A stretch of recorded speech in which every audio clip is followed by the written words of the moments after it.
इसकी है ये 72 बार, 1 मिनट में 72 बार। तो ये दोनों चीज़ें अलग अलग हैं। हमें श्वास क्रिया का पता होना चाहिए।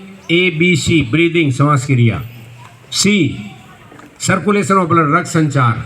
ये तीनों चीज़ें जब तक ये तीनों सही आदमी जिंदा है, कहीं भी एक एरर आया, यदि ब्रीदिंग में आया तो गुजर जाएगा और सर्कुलेशन ऑफ ब्लड में आया तो गुजर जाएगा। अब इसके बारे में हम बात आते हैं कि ये ABC, चाहे किसी ने सांप काटा हो, चाहे कोई पानी में डूबा हो, चाहे वो बर्न के जला हुआ हो, चाहे एक्सीडेंट केस हो, किसी भी प्रकार का पॉइजनिंग केस हो, कोई भी हो, चाहे वो सदमे में हो, बेहोश हो, ABC ही अप्लाई होगा उसकी ज़िंदगी से संबंधित। अब फिर ये बात आती है कि ABC इसके बाद क्या हुआ। ABC तो हमने देख लिया, airway, breathing and circulation of blood. इनमें से बात आती है कनेक्टेड क्या है, जो CPR बात कर रहे हैं हम, श्वास क्रिया और रक्त संचार। दोनों के अंदर यदि एरर हो, धीमा हो, रुका हुआ हो, तो हम CPR देते हैं, अन्यथा CPR अप्लाई नहीं होता। ये है कि हम किसी सेकंड पर्सन को CPR देते हैं। फिर बात आती है, हमने ABC तो देख लिया, फर्स्ट एड कैसे करेंगे। हमें ये नहीं पता कि हम फर्स्ट एड को कैसे कैटेगरी वाइज करेंगे। अब हम मौके के ऊपर जाते हैं, मास कैजुअलिटी होती है, जो शोर मचा रहा है उसकी तरफ भागते हैं, बचाओ बचाओ बचाओ, लोग अक्सर वहाँ भागते हैं। गलत है, सही है। जब हम कोई भी एक्सीडेंट हुआ, 5 एक्सीडेंट हुए, 4 बेहोश पड़े हैं, एक आदमी शोर मचा रहे, हाथ टूट रहे हैं, मुझे बचाया जाए, मुझे बचाया जाए, लोग उसकी तरफ भागते हैं। बिल्कुल उलट है। इसके अंदर भी एक फार्मूला है, BBB। पहले था ABC, ये है BBB। हम मास कैजुअलिटी एक्सीडेंट केस के ऊपर जाएं तो सबसे पहले फर्स्ट B किसको वेटेज देंगे। फर्स्ट B ब्रीदिंग, जिसको सांस में दिक्कत हो, फर्स्ट कैटेगरी। सेकंड ब्लीडिंग, जिसका खून बह रहा हो। थर्ड BBB में तीसरी B ब्रेकेज, टूट फूट, फ्रैक्चर केस हो, हाथ टूट रहा है, पैर टूट रहा है, उसको हम तीसरी कैटेगरी में लेते हैं। क्योंकि यदि किसी इंसान को 3 मिनट तक सांस नहीं आया, वो मर जाएगा। पहली कैटेगरी में लेते हैं। वहाँ जो ABC अप्लाई होता है फर्स्ट कैटेगरी में, सांस वाले में दिक्कत है उसको उसी तरीके से फर्स्ट एड दीजिए। सेकंड B ब्लीडिंग, रक्त बह रहा है, हाथ कट गया, पैर कट गया, ब्लड बह रहा है। एक्सेस ऑफ ब्लीडिंग, ज़्यादा रक्तस्राव होने के कारण शरीर के अंदर ब्लड नहीं होगा, और ब्लड नहीं होगा तो हार्ट में नहीं होगा, और हार्ट नहीं होगा तो हार्ट कोलैप्स हो जाएगा, बंद हो जाएगा। उसको सेकंड कैटेगरी में लेते हैं, क्योंकि ब्लीडिंग कुछ समय निकाल सकता है, ब्रीदिंग समय नहीं निकालेगा। तीसरा है ब्रेकेज, हाथ टूट गया, पैर टूट गया, ना तो आप जोड़ सकते, ना हम जोड़ सकते, और डॉक्टर ने जोड़ना है, न वो इंसान मरेगा, उसको थर्ड कैटेगरी में लेते हैं। अब ये बात आती है कि हमें ABC पता है, BBB पता है, वहाँ हम खड़े हैं मौके के ऊपर। एक और फार्मूला है इसके अंदर, तीसरा, लुक, लिसन एंड फील। ये तीनों यदि आपके पास है, जहाँ भी मौके पर गए आप फर्स्ट एड करेंगे, लुक, लिसन, फील। लुक देखिए, लिसन सुनिए, फील अनुभव कीजिए। ये सारा एक कैजुअलिटी के ऊपर ही अप्लाई होता है। जो सिंगल कैजुअलिटी है, मास कैजुअलिटी है, उसी के ऊपर ही अप्लाई होता है। ये तीनों चीज़ें हमें लाइफ सेव से संबंधित बात बताती है। अब ये बात आती है कि लाइफ सेव का तो हमें पता है। दूसरी जो कैटेगरी है वो होती है कि इस मास कैजुअलिटी जो होती है उसके अंदर रोग को अधिक बढ़ने से रोकना। अधिक जो रोग कैसे बढ़ेगा, पहला तो हमने ABC वाला देख लिया। सेकंड हमें क्या होता है कि 2 चीज़ हैं जो रोग जिससे बढ़ता है। एक्सीडेंट केस में एक तो सदमे में जाता है पेशेंट, और एक ब्लीडिंग जो हो रही है, हाथ कट गया, पैर कट गया, उससे कैजुअलिटी कन्वर्ट हो जाती है, शोक में चली जाती है। तो हमें सेकंड में सदमा को रोकना और ब्लीडिंग को रोकना है। तीसरा ये कि यदि टूट फूट है, उसकी कैजुअलिटी के हाथ और पैर जो फ्रैक्चर है उसे डिस्कस करते रहिए, उसकी पट्टी करने के लिए उसका सहयोग लीजिए। ये 3 उद्देश्य इसके अंदर हम फर्स्ट एड के अंदर लेते हैं। अब इसके साथ जो बात आती है, हम बात करते हैं CPR की, क्योंकि जो हम CPR कैसे किसको दें। कोई भी एक लड़का आ जाए, इसके ऊपर लेटिए। हाँ हाँ बिल्कुल आ जाए, जूते निकाल के लेट जाए बेटा इसमें। क्योंकि कोई भी CPR लाइव CPR नहीं प्रैक्टिकल किया जाता, हम सिर्फ ये बात करेंगे, डिस्कस करेंगे भी कैसे हम CPR दे सकते हैं, कैसे हमें देना चाहिए। लाइव CPR कभी भी नहीं दिया जाता। इन केस यदि उसको ज़िंदगी और मौत के बीच में वो कैजुअल्टी इन इमरजेंसी है तो हम लाइव CPR दे सकते हैं। सीधा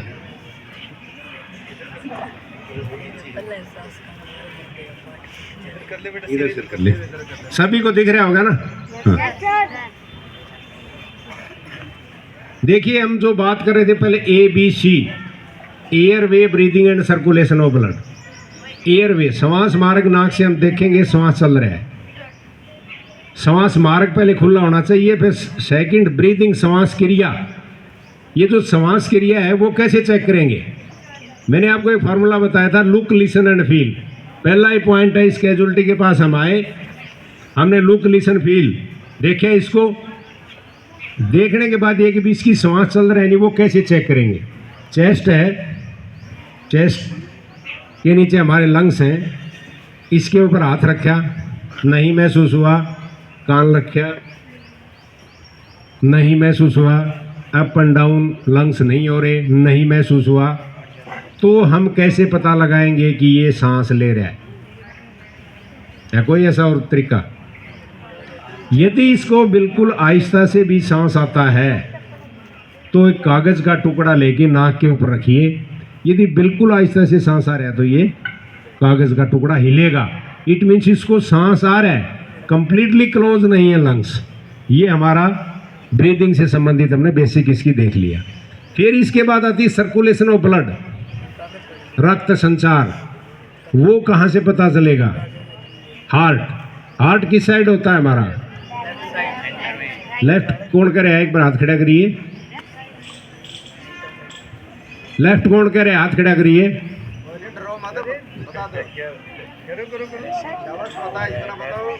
देखिए यही चीजें हैं कॉन्फिडेंस लेवल में। एक बीच में एक ये चीज बता देता हूं, यदि कहीं भी आप सक्सेसफुल होंगे तो इस 3 चीज का लाइफ में याद रखिए। डिसीजन पावर, निर्णय लेने की क्षमता, कनेक्टेड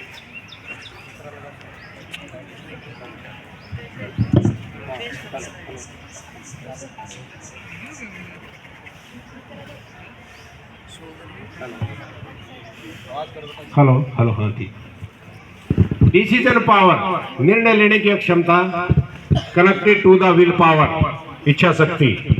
इच्छा शक्ति, will power connected to the self confidence. इसका लाइफ में कॉम्बिनेशन है बहुत तगड़ा। यदि आपकी निर्णय लेने में क्षमता नहीं है तो आपकी विल पावर कमज़ोर है, और आपकी विल पावर कमज़ोर है तो आपके सेल्फ कॉन्फिडेंस भी कमज़ोर। तो मैंने यही तो इसलिए जोर दे के बात कही थी कि कौन कहता है लेफ्ट में है, तो आपने अपने आप में कंफ्यूज हो गए कि इसका मतलब सेल्फ कॉन्फिडेंस डगमगा गया, जबकि सबको पता है हार्ट किधर होता है? ज़्यादा लेफ्ट में होता है, कम राइट में होता है, इसलिए ज़्यादा हम इसको लेफ्ट साइड कहते हैं। और इस हार्ट बीट को कैसे चेक करेंगे कि क्या ये कैजुअलिटी है? इसको हमने श्वास क्रिया देख ली, धीमी है। हार्ट बीट हम कैसे करेंगे?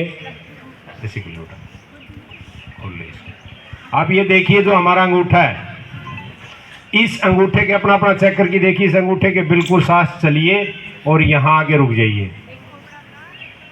चेक करो जवाब। इस अंगूठे के साथ चलते रहिए, जो इस कलाई के पास आके रुक जाइए और उसके दबा के देखिए कोई पल्स अप डाउन हो रही है? सबकी हो रही है, किसी की रुक भी रही है? ये यहाँ हम हाथ लगाएंगे, क्या महसूस होता है? पंपिंग हो रही है, ठीक है। अब ये देखिए, ये देखने का तरीका, क्योंकि हम ये बताते हैं कि 1 मिनट में 72 बार होना चाहिए। डॉक्टर भी ये बताते हैं, साइंस भी ये बोलती है, स्पेशलिस्ट भी ये बोलते हैं, और रिकॉर्ड भी ये बोलता है, साइंस ये बोलता है कि 1 मिनट में 72 बार। आजकल तो बढ़ गई ही है, 72 से प्लस हो गई आगे, क्योंकि 75 के आसपास या 77 के आसपास चली गई है, क्योंकि हाँ जी 76 के आसपास। मगर हम इसको माने कि 72 माने। अब इसको 1 मिनट कैसे चेक करेंगे? आपने देखा और डॉक्टर ने ये ऐसे हाथ पकड़ते हैं और उसके बाद लिख देते हैं, इसका तरीके का पता है? इसका क्या है कि जहां हमने इसको पल्स को किया 5 सेकंड तक इस पल्स को काउंट कर लीजिए। 5 सेकंड में यदि 3 बार है, 4 बार है, 5 बार है, वो आप काउंट करने के बाद उसको 1 मिनट में 5 सेकंड 12वां भाग होता है, उस पल्स रेट को 12 से गुणा कर दीजिए। यदि 5 बार हुआ तो 12 5 60, 4 बार हुआ तो 12 चौके 48। इट मीन्स यदि 6 बार हुआ है 12 6 72 कि पल्स रेट उसका सही है, हार्ट उसका सही चल रहा है। यदि 4 बार हुए 48 तो इसका मतलब हार्ट की स्पीड कम है, हार्ट की स्पीड कम हुई। दूसरा, इसके बाद श्वास क्रिया कम है तो इसको CPR दिया जाता है, अन्यथा नहीं। अब बात आती है कि CPR कैसे दिया जाए। जो कैजुअलिटी सीधी लेटी हुई है,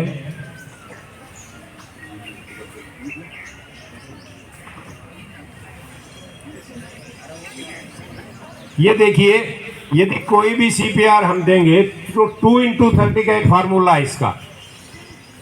2 बार उसके मुंह के अंदर से हवा भरेंगे और 30 बार हार्ट को प्रेस करेंगे, और ये जो क्रिया है 1 मिनट में 120 बार होनी चाहिए, यानी कि साइकिल 3 बार होनी चाहिए ये।